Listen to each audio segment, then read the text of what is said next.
नमस्कार प्रिय दर्शक बंधु चलतु आज ए भिडियो देखा बुद्धिर जय तेज डेरी नक भिडियोटी को स्टार्ट करवा।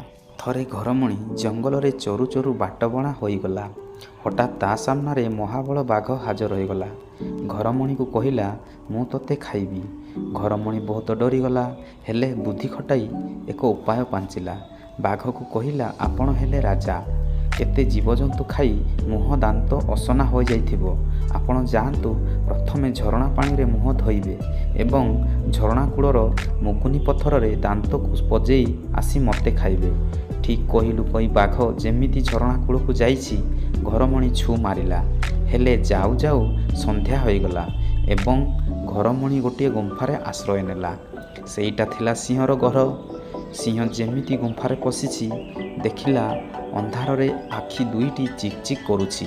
गर्जन करी पचारिला किए रे तू? घरमणी भाविला एबे निश्चय जीवन जीव।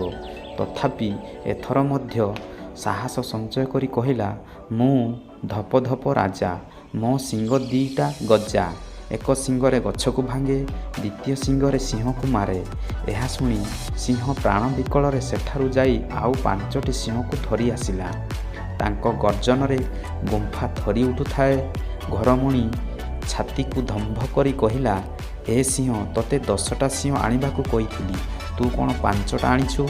आस तोते आगो खाइबी। यह शुणी सिंह माने भाविले ये सिंह आमको एठिकू मारिया पाई आनिछि। जीए जेउ आड़े पारिले प्राण विकल रे धाइले। सकाळ हेबारु घरमणी घर को फेरिला।